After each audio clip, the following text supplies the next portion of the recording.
Hi guys. Oh man. Good afternoon, good evening, depending on where you are in the world. My name is Fifi. I'm FifiRich. A lot of you guys know me as a makeup artist, a motivator, content creator. I am doing a follow-up on blaming women for sexual violence. So as a follow-up, you guys saw the clip. I believe a lot of you watched it.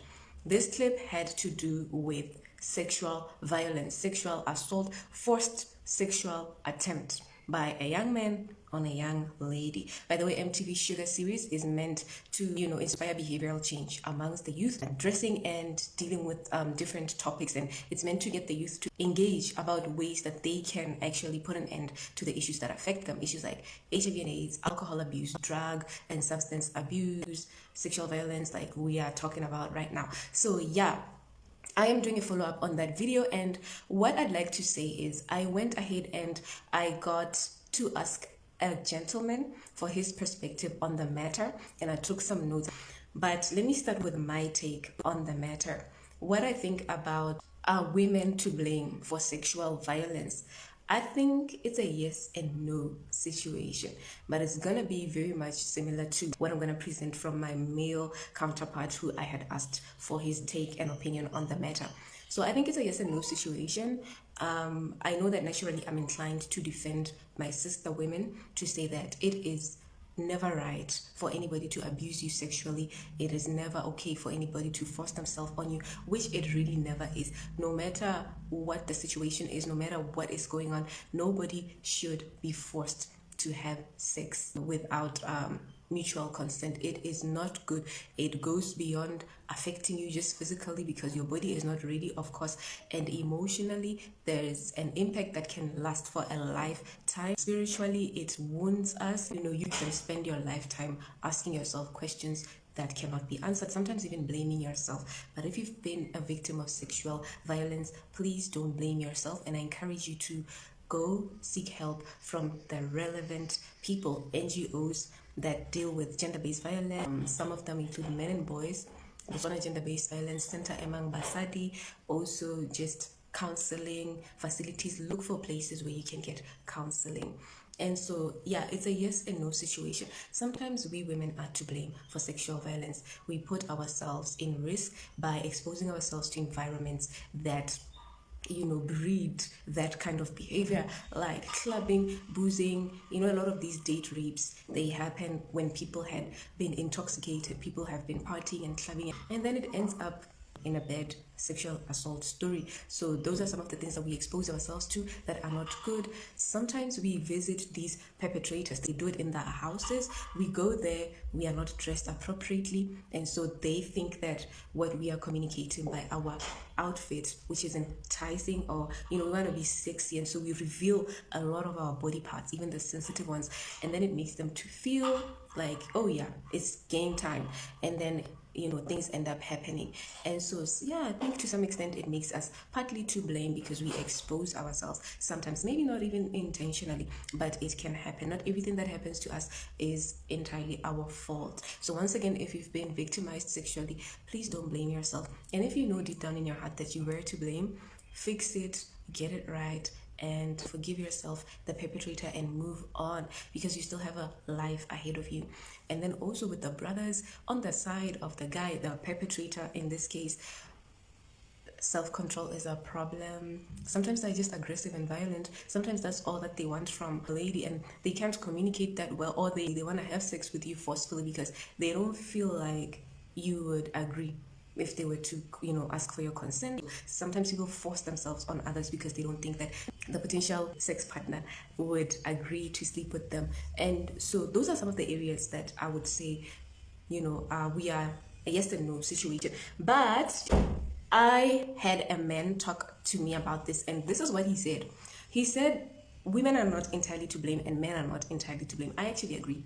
And then he said, on the side of women, some women dress skimpily just to entice men, and yet some dress so-called skimpy or in a revealed way, not with the idea to entice any man, but with the idea that they want to look good, they want to feel comfortable, is what's comfortable to them. You know how some people wear high heels all the time? They say that's what's comfortable for me compared to flat shoes. So some women do that also when it comes to their dressing. They'll just wear mini skirts and say, well, that's what I'm comfortable in. And so we said that our motives are different.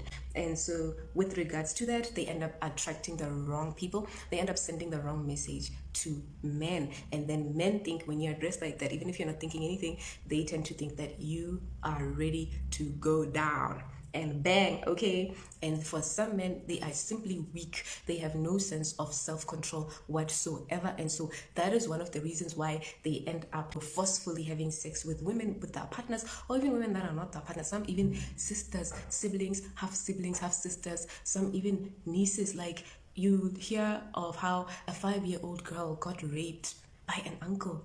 A Form 1 student got raped by an uncle. And it's like, wow, what? It's got to do with weakness and a lack of self-control. Sometimes old women are raped. A woman, a granny who's well in her 70s can get raped, and you wonder how you rape a grandmother. Somebody who's dressed in a very long skirt, somebody who's probably wearing, long-sleeved clothes with even a sweater, sometimes even a shawl over her shoulders, and covering her head with a headscarf, and they go on to get raped. What does that mean? They were not dressed to entice, were they? So it's an issue of weakness and a lack of self-control. Some are just under demonic attack, strict demonic influence. I should just say this bluntly. Some of it has to do with a great sense of spiritual imbalance. So yeah, it's a give and take. It's a half when it comes to our women to be blamed for sexual violence. And so some men are just hungry for sex. They're just hungry for sex. They just want to have sex. And so they don't know how to go about asking for it, consenting for it, and they just forcefully take it. Anyway, sexual violence is not only limited to rape or to penetration. In my opinion, and this is now drifting away from the issue of what the gentleman had said from a masculine perspective on the matter. I don't define sexual violence by simple rape. I don't define sexual violence by opposite sex forceful encounters sexually. I don't say it's sexual violence only when a man raped a woman or a woman raped a man, or when it's the opposite sex. I believe that women can sexually violate other women and men can sexually violate other men. Personally, whenever somebody says something offensive or quite intrusive of your physical looks, your physical appearance, with regard to your sensitive areas like your bum bum or your breast, your hips, I think that's some sort of sexual abuse and sexual violence. You want to come and talk me down about my bums, my hips, my breasts? What are you doing looking at my bums? What are you doing looking at my hips? What are you doing looking at my breasts as another woman? And you just want to come and write me off and tell me how bad it is, or how big I am, or how skinny I am, and how I need to eat and gain some weight and things like that. So sexual violence is not just like when it's the same sex, but it can be opposite sex. Sometimes women are the ones that sell over other women to sexual violence perpetrators. A woman can sell you off to become a sex slave or to work in a brothel when you don't even know it, and that's sexual violence. That is sexual violence, and women initiate this a lot. I know it's very common in other countries. In Botswana it's not very common, but I know in other countries, like I think I've heard of a situation where in Kenya they were trafficking people a lot for sex work, and in other countries at large. So that is the thing. Men can also abuse other men sexually. Sexual violence, like a gay man, for instance, who is dealing with a straight guy. Maybe they stay together in the house, and this gay guy wants to move around naked in the house in an attempt to entice the other guy, the straight guy, so to speak. And so I think that's a form of sexual violence, because the straight guy has not signed up to see the other guy walking around naked in the house. And so this one, because they have an agenda, they just keep doing things that are inappropriate, so to speak, because they want to achieve something, you see. And so yeah, and that is one of the ways that we find ourselves struggling when it comes to sexual violence issues, guys. Sexual violence can be done in the homestead, in the family structure, by a mother to a son, by a father to a daughter, by a brother to a sister. It's very unfortunate, but I'm gonna say that the other day in my locality I heard of a situation where a brother who was in Form 2, I think, raped, and he had been raping this little girl continuously for so long, many different occasions, without the mother ever suspecting that something like this could have been happening. And this little girl was in standard 4 or something like that. So in our homesteads there is a lot of sexual violence, but unfortunately we are not talking about it. I can imagine a situation where when the mother found out that this is what the boy had been doing to the younger sister, she was at a loss for words. She was shocked, she was traumatized. She could only imagine what the little girl had been going through this whole time. But I never once heard that this little boy was reported and handed over to the authorities. And why is that? I know it's a tough decision for a mother to make, but it is still violence. When you decide to keep quiet and save a criminal in your son, what about the life of the little girl? What about her future? What about her tomorrow? How is she going to live with you as the mother, with the brother, especially the mother who now found out but never did anything to protect her? Do you see how now our little girls are growing up wounded? They're growing up with so much harbored inside of them, and they cannot become proper, fully functioning adults in society tomorrow. This is why now we blame people for relationships are not working out. Oh, you are inconsistent with your relationships. Today this boyfriend, tomorrow that boyfriend, tomorrow this one. You are married 3 times, this and this and this and this. You can't keep a house. Maybe because of things that happened a long time ago that were not addressed very well. And this is a serious disease. We gotta talk about these things. We gotta report these things. We gotta handle these things. I'm sure that child needs counseling, emotional support. She's scared to stay in the house. I mean, it's a story that I know, a live story. I know the mother. I don't really know the boy, know the siblings of the mother, the family. So it's things that are happening. You see, imagine the child gets pregnant.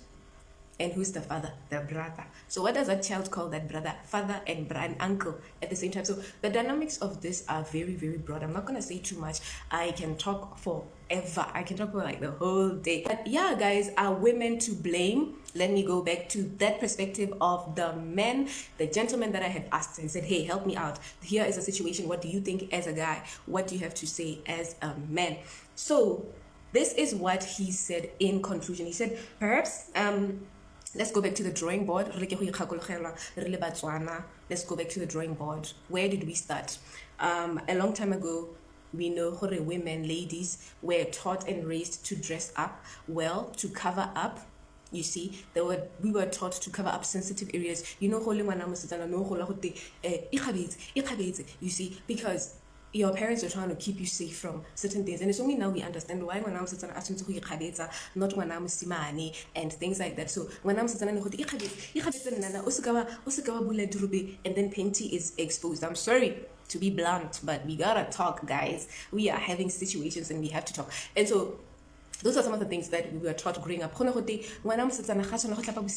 get it, it was because we had different segments of houses within one yard. So maybe there was a separate room where you would go to bath, and then a separate room for sleeping, and then a separate room for something else, maybe cooking. And so because it was not one big house back in the days, it was like a norm for ladies, for young girls, not to bath late at night, because parents and the elders were trying to keep them safe.